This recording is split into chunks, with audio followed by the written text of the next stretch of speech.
Eu tenho que continuar. Tenho que continuar porque acabou nesse instante na Curuzu o último jogo preparatório para a temporada 2024, tanto do Paysandu quanto da Tuna Luso Brasileira. Vitória bicolor por 2-1 e nesse vídeo vamos analisar como foi esse amistoso. Meu nome é César Marim, sou criador do canal Bastidores e aqui tratamos sobre o futebol paraense. Se inscrevam no canal, deem like no vídeo, porque é muito importante esse reconhecimento, assim o YouTube vai entender que vocês estão gostando do nosso conteúdo e vai compartilhar o nosso conteúdo para as demais pessoas. Então, comentem à vontade, acione as notificações e se inscreva aqui no canal. Sem mais delongas, vamos para o tema de hoje. É um vídeo um pouco diferente, porque eu vou trazer ao longo da temporada 2024 análise dos jogos dos nossos times. Mas esse vídeo é uma análise um pouco diferente, porque se trata de um amistoso. Os treinadores mexeram demais na equipe, por exemplo, o Hélio dos Anjos fez quase 11 substituições, substituiu quase o time inteiro, então muitos jogadores saíram no intervalo. Então não é uma análise realmente individual de cada atleta, como eu vou trazer ao longo da temporada, é mais para fazer o quê? Pensar como o Hélio dos Anjos começa a esboçar a equipe do Paysandu para a temporada, como o Júlio César começa a esboçar a equipe da Tuna Luso para a temporada, as ideias de cada um tem e as ideias que cada um colocou no jogo de hoje, que dá para ter uma noção, por mais que seja amistoso, de que, por exemplo, o Hélio dos Anjos pretende para o Paysandu ao longo da temporada. Então, é mais isso. A partir da primeira rodada do Campeonato Paraense, por mais que seja o primeiro jogo, aí é uma análise um pouquinho mais crítica, uma análise um pouco mais diferente. Muitos me perguntam, antes de entrar nessa análise realmente da ideia, se o Paysandu tem time para subir para a Série A, a respeito dos reforços, enfim. Sem ficar em cima do muro, eu não vou me basear apenas por esse amistoso, mas o Paysandu sim precisa de mais qualidade para conseguir brigar por essa Série A. Porque você vê os postulantes, né, pelo menos a princípio os postulantes iniciais a brigar pelo G4 do Campeonato Brasileiro da Série B, estão contratando alguns jogadores de um outro nível. Não que o Paysandu não tenha contratado bons jogadores. Contratou sim bons jogadores, jogadores que serão importantes para a Série B. Mas se você for olhar todo o elenco, todas as peças, setores, alguns setores meio carentes. Então o Paysandu realmente precisa de contratar outro tipo de jogador para esses setores. Ao longo da semana, ao longo dos dias, a gente vai esmiuçar bem esse elenco do Paysandu aqui no canal e ao longo dos jogos do Campeonato Paraense também. E é isso. Para não ficar em cima do muro, já que me perguntaram, é isso. Mesmo não considerando esse amistoso, não considerei esse amistoso para essa análise, mas o Paysandu precisa de um pouco mais, ok? Então vamos lá. Vamos analisar o amistoso de hoje.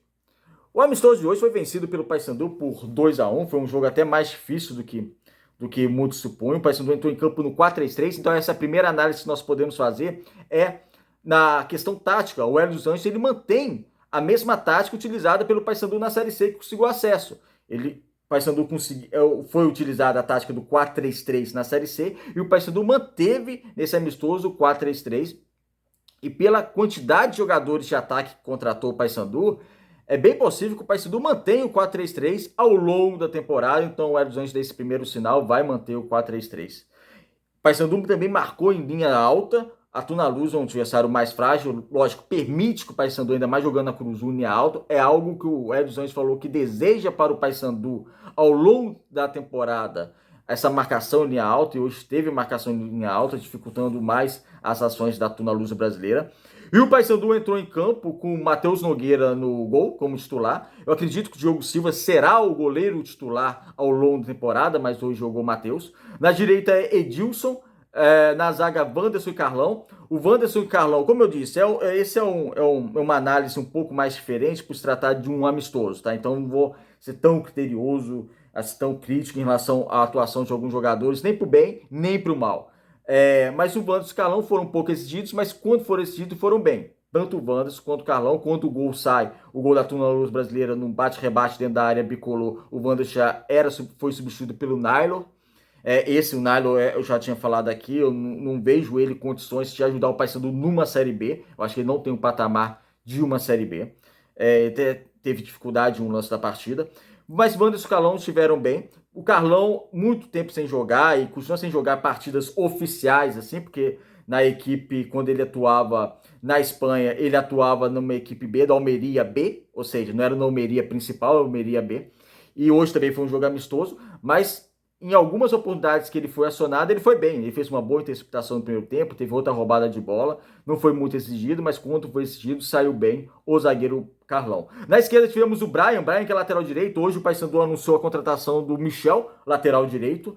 Ou seja, na teoria, o Paysandu tem 3 laterais direitos e um esquerdo.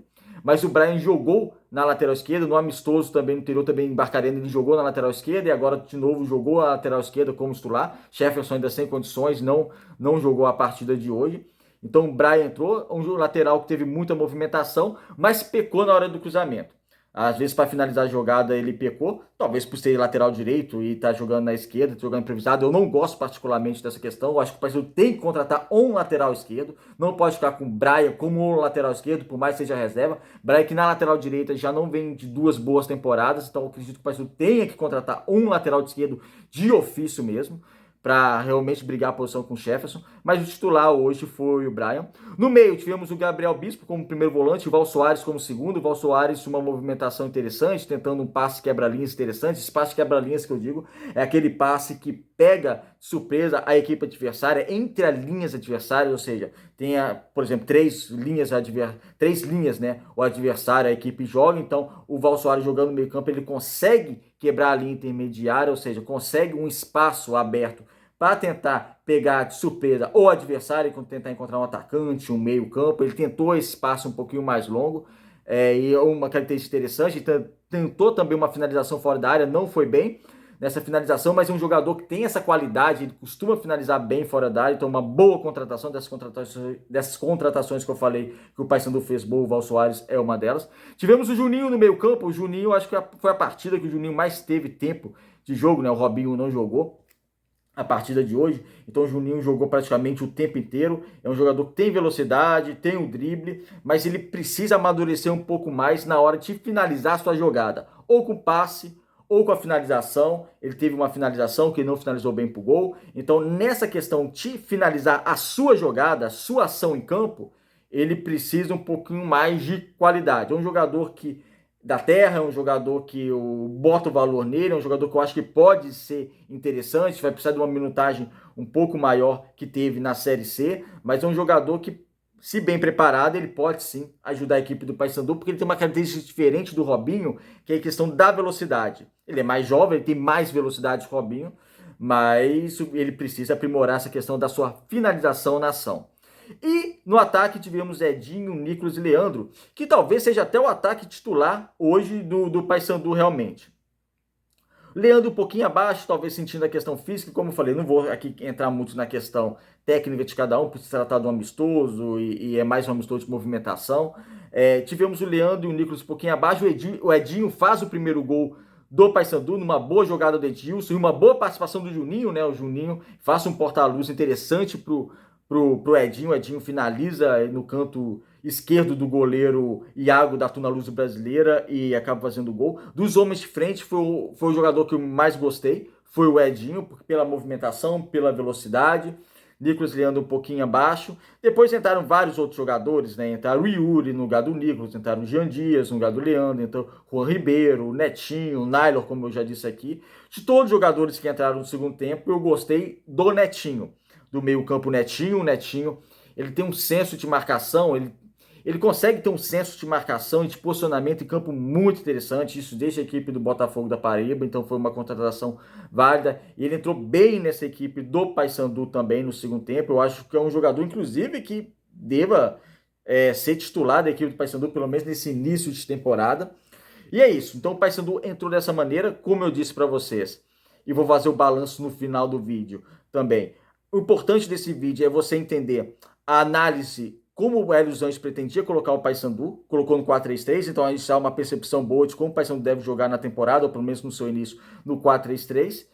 E dá para ver algumas carências e algumas qualidades desse elenco, mesmo considerando que é um jogo amistoso. A partir do próximo vídeo, aí sim a gente entra realmente com mais força em relação à análise individual de cada jogador, porque é início de temporada, mas já estão treinando há um mês praticamente, né, os jogadores do Paysandu, então a gente já pode ser realmente mais criterioso em relação à nossa análise. Já a Tuna Luso brasileira entrou em campo com o Iago, Vander, Dedé, Marlon e Wesley. Destaque para os dois laterais da Tuna Luso brasileira. A Tuna Luso brasileira entrou no 4-3-3, assim como o Paysandu entrou no 4-3-3. Destaque para o Vander e para o Wesley, principalmente para o Vander, é um lateral direito que se mostrou bem, não conhecia assim tanto, mas é um lateral direito que se portou bem, que tentou criar algumas oportunidades, esteve bem na lateral direita. A zaga formada por Dedé e Marlon é uma zaga bem experiente, bastante experiente, mas quando acionados foram bem. Dedé e Marlon bem posicionados, a Tuna Luso bem taticamente, não oferecendo muito espaço, não oferecendo ao adversário muita velocidade, Dedé e Marlon dão conta dessa zaga cruz-maltina. O primeiro gol do Paysandu saiu numa jogada de velocidade do lateral Edilson, que fez o passe, o Juninho, como eu disse aqui, o Juninho fez o porta-luz e o Edinho finalizou bem, mas foi uma jogada em velocidade que a Tuna Luso taticamente estava desorganizada. Se tiver taticamente desorganizada, você vai expor muito a sua zaga com Dedé e Marlon. Então, para a Tuna Luso essa zaga funcionar e funcionar bem, que como pode funcionar bem, tem que estar bem organizado taticamente. No meio, Bagagem, Thiago Bagagem, um meio campo jogou como primeiro volante, que eu gostei bastante. Eu acho que talvez seja o jogador que me tenha mais me chamado a atenção da Tuna Luso brasileira, o Bagagem, pelo que desempenhou, principalmente na primeira parte, principalmente no primeiro tempo. Jonathan, o velho conhecido palparense, Jonathan também formou o meio campo junto com Fazendinha. Fazendinha era o 10 da equipe, era o meia para armar a equipe da Tuna Luso brasileira, conseguiu emendar 2 passes bons no primeiro tempo, que não foi aproveitado pelo ataque da Tuna Luso brasileira. É um jogador que tem que ser o diferencial dessa Tuna Luso brasileira nesse meio campo, porque é o setor de todo elenco, é o jogador de todo elenco cruz-maltino, é o jogador mais inteligente em relação à criação de jogadas. Então, muitas jogadas da Tuna Luso brasileira, ainda mais jogando com 3 atacantes, vai sair dos pés do Fazendinha. No ataque, Pedrinho, Luquinhas e Chula. Luquinhas achei um pouquinho abaixo. O Pedrinho tentou armar algumas jogadas e algumas jogadas foi até bem sucedido em termos de velocidade, em termos de passe. Então o Pedrinho já jogou em outros clubes do futebol paraense, mas foi um jogador envolvente nesse ataque da Tuna Luso brasileira. E o centroavante, o Chula, né? O Chula que chamou a atenção, o Chula que me incomodou ele bater escanteio. Eu não gosto que o centroavante bate escanteio, não sei por que centroavante. Ah, ele bate bem, mas não interessa. Ele é o centroavante, ele é o 9 da equipe, ele tem que estar dentro da área, ele não tem que bater escanteio. E é um jogador que incomodou a defesa do Paysandu. É um jogador que tentou finalizar, muitas vezes finalizar para fora, mas tentava levar algum perigo para a defesa bicolor. É um jogador que a gente pode observar nesse campeonato paraense, pelo seu porte físico, por ser centroavante, pela Tuna Luso jogar com 3 atacantes. É um jogador que Vamos ver como pode render na Tuna Luso brasileira, mas já fica uma observação um pouco positiva desse jogador. Mas vamos ver já na estreia em Marabá, no sábado, contra o Águia de Marabá. Depois a Tuna Luso também, assim como o Paysandu, o treinador Júlio César Nunes fez várias substituições. Entrou inclusive o Jaime que fez o gol. No bate-rebate da defesa do Paysandu, o Jaime fez o gol. E a Tuna Luso foi o gol de honra da Tuna Luso brasileira, que naquela altura empatava o jogo. Depois, logo 3 minutos depois, no escanteio, o Lucão, da base do Paysandu, fez de cabeça e fez o 2-1 do Paysandu. É isso, as primeiras impressões de Paysandu e Tuna Luso brasileira. Como eu disse aqui, não vou analisar com muita crítica em relação aos jogadores individuais, nem pelo lado positivo, nem pelo lado negativo, mas aqui já faço algumas observações, como eu fiz nesse vídeo aqui, e também observações também da Tuna Luso brasileira, que vai estrear contra o Águia de Marabá, no Zinho Oliveira, a Tuna Luso brasileira, que tem tudo para fazer pelo menos um campeonato paraense seguro e brigar por uma vaga na Série D de 2025. Lamentavelmente, a Tuna está fora de competições nacionais em 2024. Agora, via Parazão, vai tentar uma vaga, pelo menos no Campeonato Brasileiro da Série D de 2025, para quem sabe em 2025 conseguir o acesso à Série B. É isso, amigos. Qual for a impressão de vocês? Podem comentar aqui à vontade. Paysandu 2, Tuna Luso brasileira 1. Até o próximo vídeo e se inscreva no canal.